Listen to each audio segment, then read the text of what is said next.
please sanction these individuals. Sanction General Museveni, sanction General Muhoozi, sanction all the police and military officers that are responsible for gross human rights violations. Sanction those commanders, sanction the judicial officers that have aided criminality through deliberately misinterpreting the law or skewing it. Those that normalize electoral fraud. Call upon the international community to treat General Museveni exactly how they treated Idi Amin, because Idi Amin did what he did to Ugandans for only 8 years. Museveni has done much worse to the people of Uganda, and it has been for 40 years and counting. Mwami Kyagulanyi omulaba ne tufuna akakisa akamperereza najja eno ewaffe naye tumunoonya ne tumuleeta tukolagane naye okuweereza abavubuka ne bannayuganda. Okay, kale olunaku mulindwa lubadde lwa leero. Robert Kyagulanyi Ssentamu ng'asuubirwa e Switzerland mu Geneva Summit era ewedde. Abantu bangi babadde balinze okulaba Kyagulanyi afaanana atya. Bangi babadde balinze agenda kwogera ki. Ye byagenda okwogera agenda kuleeta bubaka ki obwo obw'enkizo. Naye mu ddakiika 9 ne sekenzi nga 10, eddakiika 9 ne sekenzi nga 30 apakejinze ebintu, buli kimu ng'akuwa ekifaananyi n'ebigambo. Era I'm very sure mu summit eno abantu nga 2 be bambeeredde ab'enkizo. Newankubadde kyentegedde ba dictators mu mawanga gonna basoma akatabo kamu, bonna ebikolwa byabwe bye bimu. Mpuliriza omukyalo wa Iran nempulira Kyagulanyi Ssentamu n'amawanga amalala ng'ebizibu abasajja bye bimu. Now, NRM evuddeyo egamba Katonda n'abawa omukisa, n'abawa omukisa. Kyagulanyi n'agamba nti kaakati nzize bannange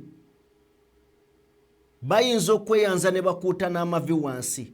Emmanuel Dombo agambye Kyagulanyi teri muntu atamwetaaga kuba mulungi, era ne tufuna omukisa guno tugukozesa. Now, kino kye tubagamba buli lunaku nti mwe muli obusente naye mulowooza singa Kyagulanyi akeera ku makya naga nti kati ngenda kulya, mulowooza bayinza muwa kyenkana ki? Ne bwagenda n'awandika naga Mwami Museveni kakati bano baminisita obalaba 20 bonna nga we bali wano bagobe nze nzije. Abo baminisita tebasigaza mirimu. Kati ago ge maanyi bwe buzito bwa Kyagulanyi Ssentamu. Of course tugenda beera nga twetegereza obunkenke obugenda maaso mu kibiina. Bakwata abawagizi bali mu makomera, babodegaadi ba Kyagulanyi bali mu makomera, bakutte abakulembeze mu kibiina bali mu makomera. Olunaku nga 1 n'ekitundu emabega oba 2 bakutte balooya oba looya yabadde agenze mu maka ga Kyagulanyi Ssentamu. Kakati Kanso Sam Moyizi avudde n'agamba kakati bino byonna bwe muba mukyabiraba nga byakusaaga, abasajja obwanga babwolekeza ffe abawolereza emisango gy'abanna NUP. Kitegeeza ne balooya ababadde committed batandise obbateekako akazito. Then wajje tulaga. Of course tugenda beera nga tubitunuulira byonna. Wali abavuddeyo ne bagamba lyessaawa tukwatirwamu tuyambe bannayuganda tugatteko eddoboozi lyaffe basobole okuba era nga bejjako tyranny regime. We tugenda okutambulira nzikiriza mukwano gwange tukolemu bwe tuti katono nnyo tujje tutandike video. DPTV Uganda, Dawn People Television. Asa no teinayo bazanyi beja mu timu ndala. ekigendera kukonzibya ttiimu ziri kasita omuntu abeera omulungi nga kyakola akitegeera ate nga bwatwegattako naafe atugattako omuntu oyo tujja kumunoonya. Mwami Kyagulanyi omulaba ne tufuna akakisa akamupeerereza n'ajja eno ewaffe naye tumunoonya ne tumuleeta tukolagane naye okuweereza abavubuka ne bannayuganda nga bwe twakolanga edda nga tanaba kuyingira byabufuzi ebyokuzoganya. Oyo ye Emmanuel Dombo. Of course tugenda kweyongerayo n'ebirala ebisingaawo. Wano wenkugambira nti wano Mwami Museveni abakkiriza bonna abakulu mu NRM baba bakkiriza bw'abanga ono eyo statement gy'akoze kye basigazza kwetonda.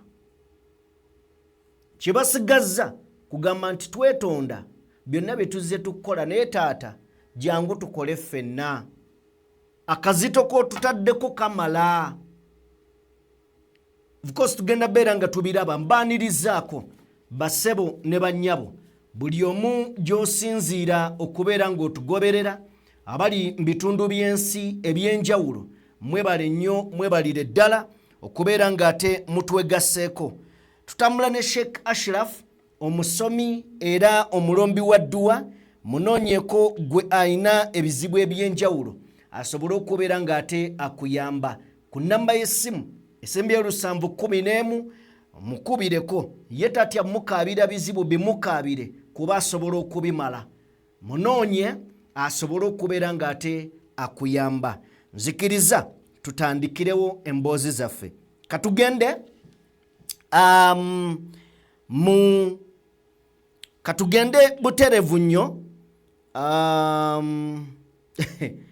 soko tuwe akatambi k'omukyalo oyo Museveni nkwegayirira omwana affe Kyagulanyi omazeeko emirembe si muyeekera mu bubi nga gwe wayingira mu buyeekera.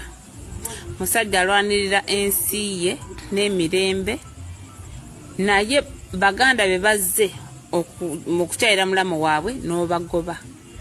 Kyogamba mwana wa nnyoko wa kitaawo ate nga ne kitaawo gwe watulaga nti ye kitaawo si yakuzaala. Ebigambo Profesa abijjawa.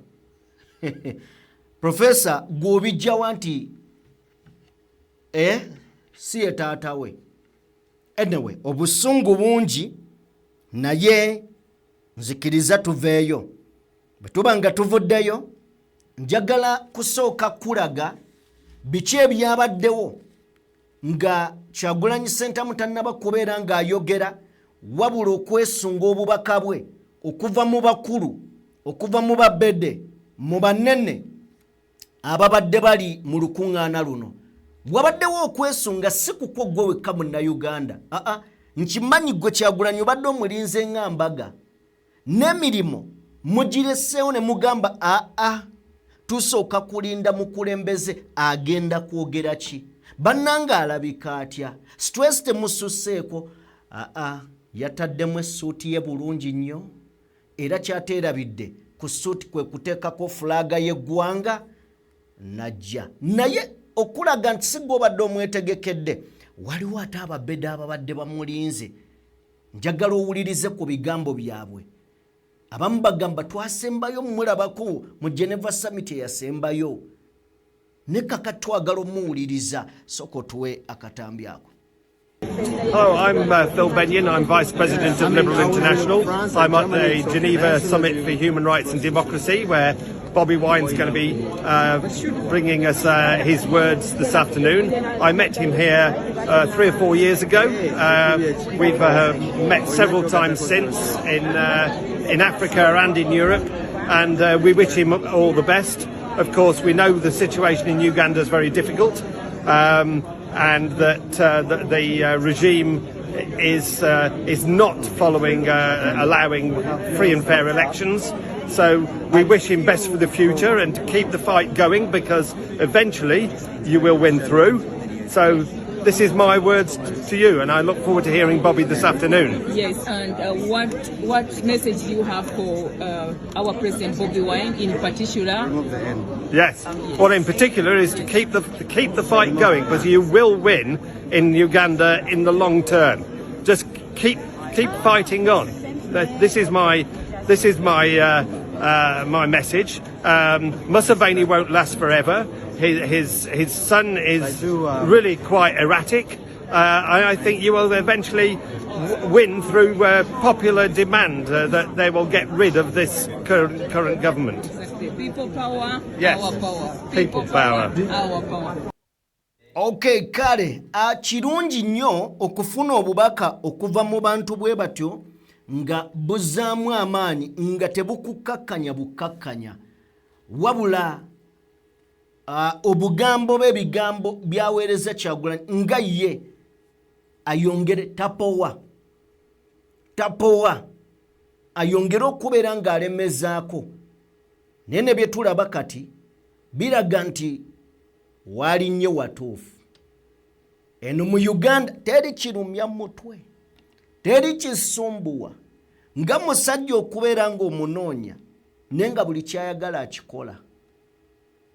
Kale waliwo byatakola nti tasuula mu nju ye, aludde okutuukako ku kitebe, naye bw'ayagala okukola akatambi akakola, bw'aba ayagadde okukola obubaka abukola.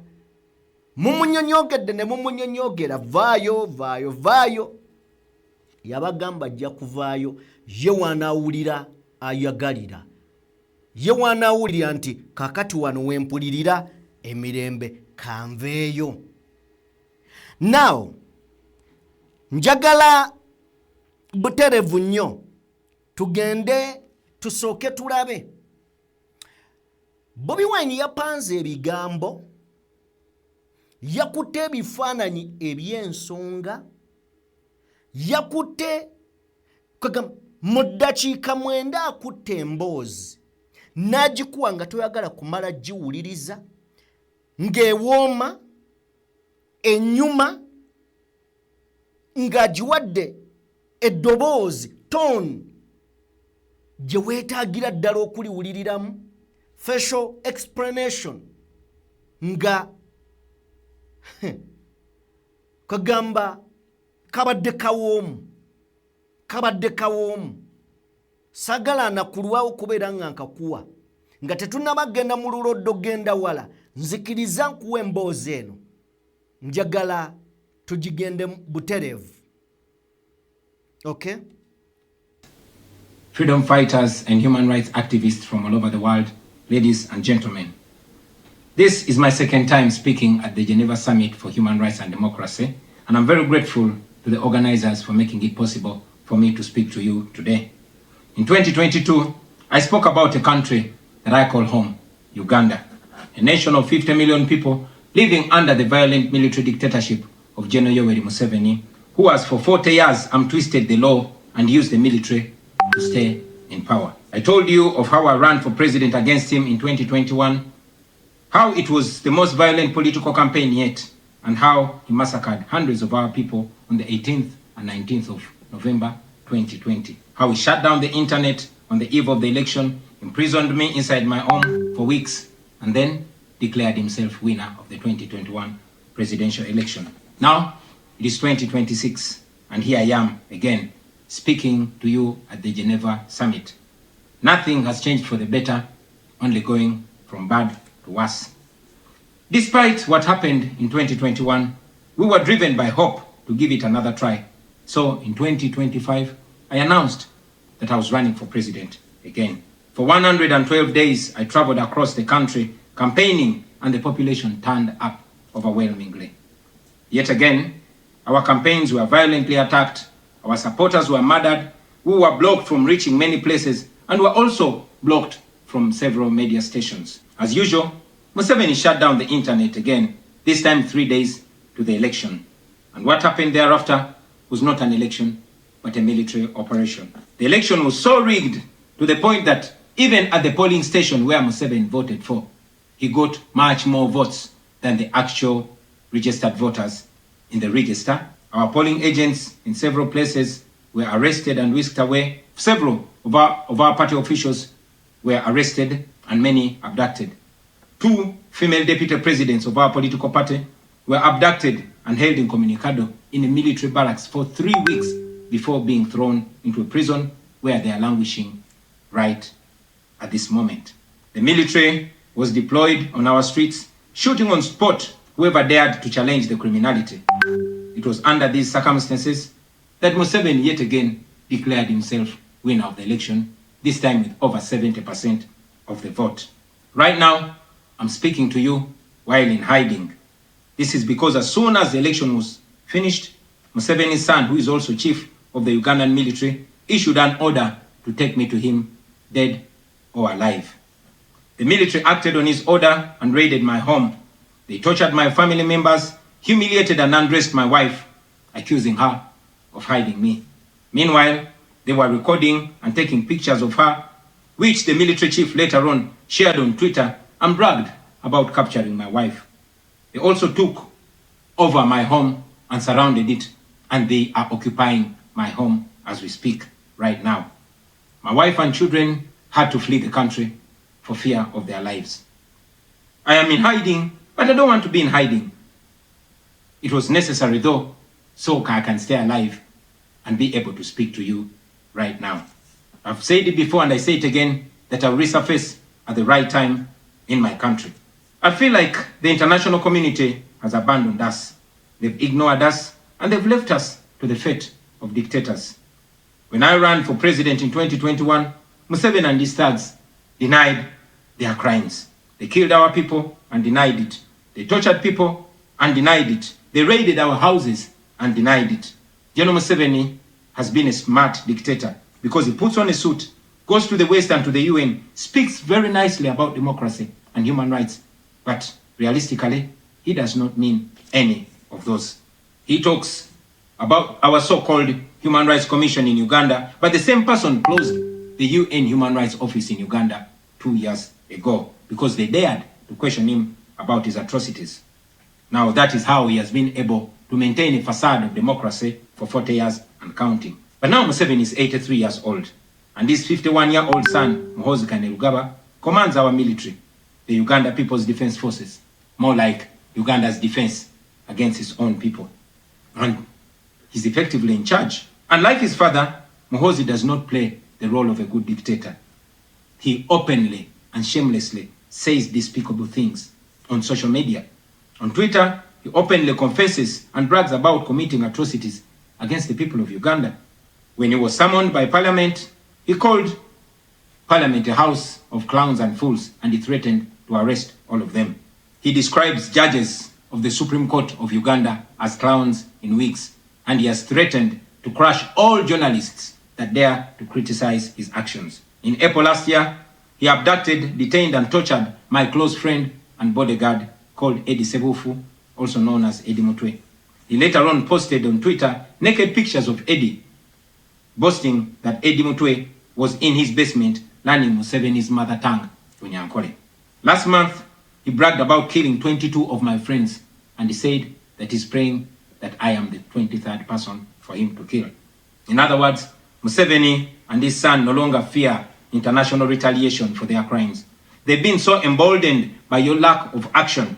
They know that they can murder their own people, imprison them, torture them, remove their fingernails, push needles down their testicles, and nothing will happen to them. Now, they're using rape as a weapon.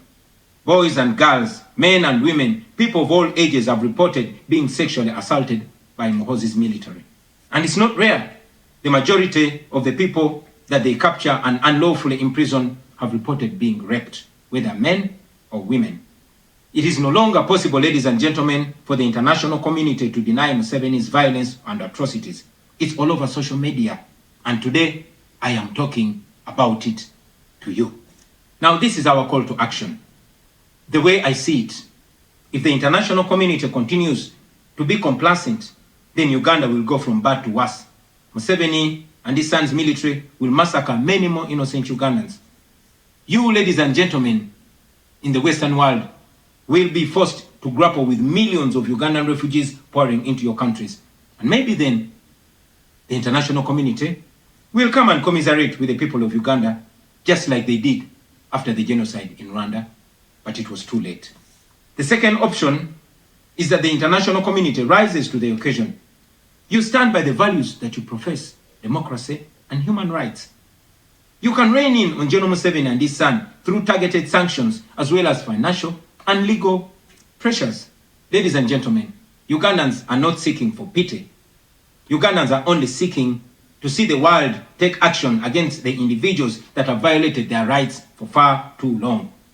Those that have abused democracy with impunity should be the starting point. Please sanction these individuals. Sanction General Museveni. Sanction General Muhoozi. Sanction all the police and military officers that are responsible for gross human rights violations. Sanction those commanders. Sanction the judicial officers that have aided criminality through deliberately misinterpreting the law or skewing it. Those that normalize electoral fraud. Those that remand to prison suspects that should actually be sent to hospital. Sanction these individuals because their combined efforts in the last election effectively give autocracy a blank check to rule over the people of Uganda for 5 years. We call upon the international community to treat General Museveni exactly how they treated Idi Amin, because Idi Amin did what he did to Ugandans for only 8 years. Museveni has done much worse to the people of Uganda, and it has been for 40 years and counting. Because of the inaction of the international community, Museveni's mode of dictatorship and human rights violations is being seen as acceptable in the region, and it must be stopped before it is exported to other countries in the region and in the continent. We ask the international community not to recognize Museveni's regime because it is not legitimate. Please terminate any forms of cooperation with this government because he is not legitimate. On our end, as the people of Uganda, we are committed to non-violent means of changing our country, non-violent means of putting an end to this 40-year-old dictatorship. And you can be sure that the people of Uganda will sooner or later free themselves, because oppressed people cannot stay oppressed forever. With your help, friends, with the help of the international community and development partners, we can change our country. We can liberate Uganda before it is too late. I thank you for listening to me. For God. Wow. What a brave speech. Atenge woma. Simanyi. Of course, aboogezi babadde bangi, but Robert Kyagulanyi Ssentamu yagigadde.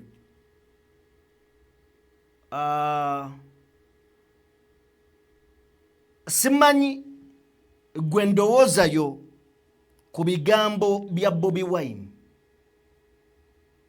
Nenze nganze I would say perfect.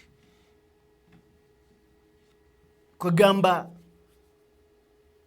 ya packagings ebigambo bye mu ddakiika 9 ayogereddemu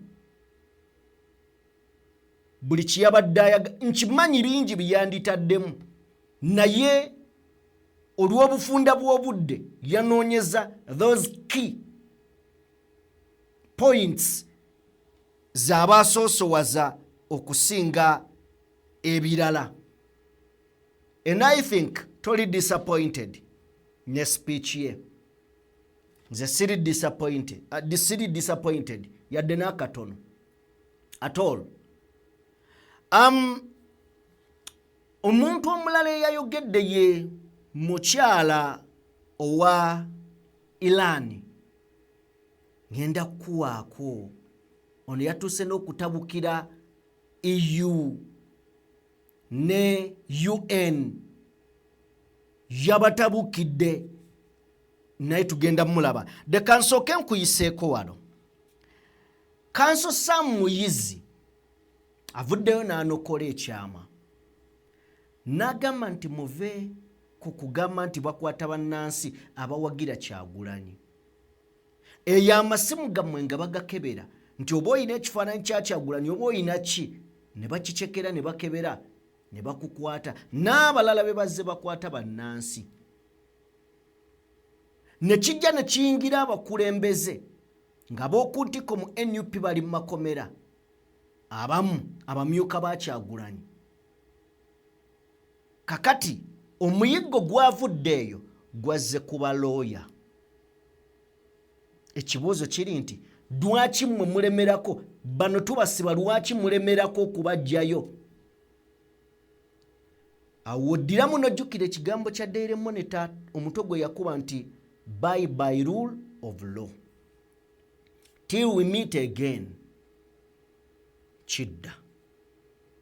Kubanga bakutte lawyer Kakulu. And the questions were there.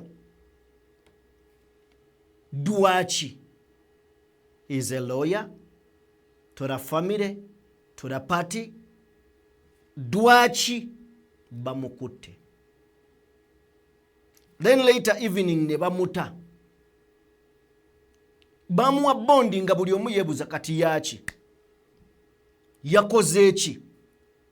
Okutuuka Sam Muyizi wazze n'ayogera njagala naawe weewulirireko. Zino kati tukeesa lukya. Tukeesa lukya.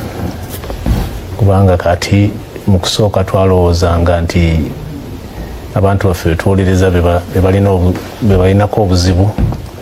Ne kati bw'olaba nga naffe n'amateeka baabwe twafunye obuzibu nga tuli under attack oba tumanyi kiddako. Tulina information nti badpulida naddala ba National Unity Platform a real target. Era temwewuunya bwe muba mulina bye mulabye ku bantu abamu ku ffe mu maaso awo. We are a real target. Now, kati awo bubeera ng'oli wankyukakyuka. Saagala kukyogera nti wankyukakyuka. Bw'obeera ng'oli Munnayuganda, ng'oli mu NRM, ng'oli mu kibiina kyonna ky'owagira, nga tonnaba kulaba buzibu bw'olekedde ggwanga, weetaaga okuzigulako obwongo. Bano be bantu ababadde baddukirwako balooya. Ffenna tumanyi nti leero okubeera ne looya tekikyasalawo mpangula ya musango.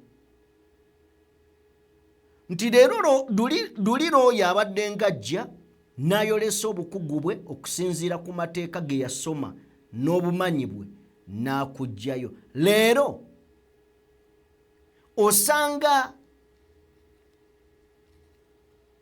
omulamuzi nga bamufudde ekitagasa. Omulamuzi n'akola okusalawo naye kennyini nga bwadde ewaka agamba mu butuufu lwa biragiro ne kino sande kikoze tekijja. Kati kiregeeza omulamuzi waakolera okusalawo okwo abaalese balooya abazze okuwolereza nga abafudde bajega. Ntegeera nti mukadde kano looyo omulungi sisitimu enfu emufuula atamanyi. Era abajega ne bavayo ne bagamba nti abo emisango bagiteekamu ebyobufuzi, bagatta ebyobufuzi n'amateeka.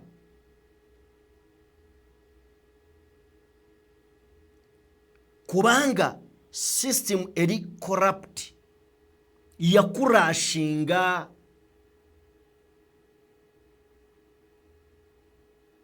So Sam Muyizi akigambye. Anyway, tulina akatambi kano ndowooza nako tukajje olumu. I think tulyoke tujje mu kayinza okubeera ng'ate kaggalawo. Ojja katuwaako Mr. Producer. Ojja tuwaako akatambi k'abakyala abo. Yeah. Hands with Museveni party! Hands with Museveni party! Museveni leave Uganda! Museveni! Museveni leave Uganda! Museveni! Museveni leave our brothers and sisters in Africa! Leave them! Museveni leave our brothers and sisters in Africa! Leave them! Hands with Museveni party! Hands with Museveni party! We stay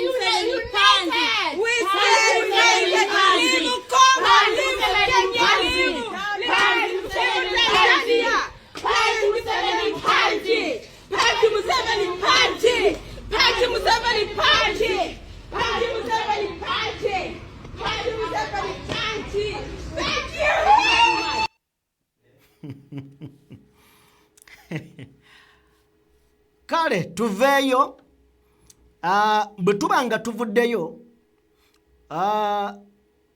abasajja abakulu bongedde okulaga nti Sitaani ayina effujjo leka tuwaayiriza waki nti ayina effujjo Nsibambi yavaayo n'aga nti abantu amasannyalaze yagabajjako ye kennyini n'ayogera nti yagabajjako olwaleero agambye tabajjangako masannyalaze tuwe Nsibambi kituufu amasannyalaze nagajja kujalya site wokka emiti ebiri ewange transformer yange nga tekyakola nga ndiruka ku generator najjako nagange wabula omuntu omu eyali aleese transformer okufa abamuyita Dennis Bugaya kati yeta nebagamba mulete transformer enene mu constituency eyo natwali transformer 7 gende e Bukasa 6.4 kilometers amasannyalaze kwegali gende Bukonoka 2.7 kilometers amasannyalaze kwegali genda mu Kibukuta kati nze amasannyalaze sinza gajjako ng'omugweddalu naye luli bajja abawumeme ne bagaba ekyalo nga ekyalo kirina obusannyalaze butono bwekitwala kati ono ye najja alina ekyuma ky'enkoko ekyaluze ekisinga ne buyinzika agange ne gafa era ne bwemugendayo aganga abawumeme bagajjako ndi kujenerera nze nanyi transformer n'emiti n'oluguudo n'ettaka kwegayita. So it's just personal really. I'm a businessman. I cannot just be bogged down kubanga atendi mbaka wachi wa parliament. Siri malayika. Nze bwe banda bandiddemu olukwe mundabye nti nzize kola nja kubagamba era nga bwe mbadde mbagamba nti abaana babasibye kakati sinza gante balina bwesigo. Batadde abaana tubayita abaana abawala n'abalenzi 34 empiji gyenva kusooka. Bade bagera kutabana weekend watenda gwa katano omuli Sauda Madada n'abala listing lina afe atabaffe owekitibwa Lukwago ne owekitibwa Ssenyonyi ne Katana ne bali mwezo ne bempi kati bagenda bulikomera kukomera temukiriza government yenenye lwaki abasiba gweno government yinzo okwenenyeza okusiba bade bagera kutabalala 72 mu wiki 2 kakati bana abatulidemu olukwe nga tugati banaye je tuze na batulidemu olukwe nga ngenda bujema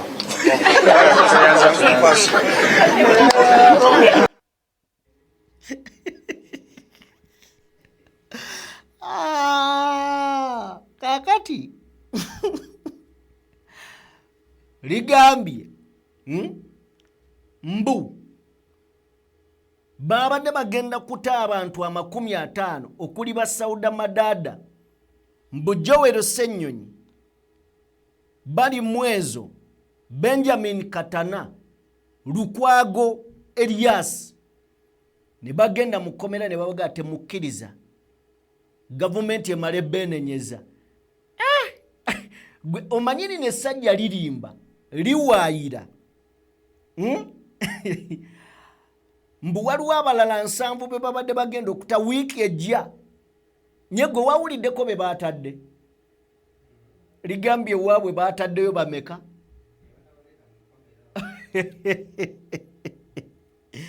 ne batabaleeta mu kamera Yusufu Nsibambi ligambye singa badamenye ekiragiro nga ligenda mu jema ego manyi nti no omuntu asobola ofuuka ekisekererwa mu kaseera katono saagala gamba kyenyinyaza nkyogedde anyway kale tujja kukomawo n'ebirala bingi mutukkirize tukome wano katukomewo n'emboozi endala nnyingi Katonda omulungi ow'ekisa agira abatukuumira abobeere bulungi bassebo ne bannyabo yenze Sajjime mbadde ne Morgan Kulensi era yabadde ku mapeesa webale nnyo webalire ddala Morgan kosa naawe atulaba era atugoberera tusiima bwongerwa temujjanga okwo ogoberera omukutu guno mubeere bulungi mweraba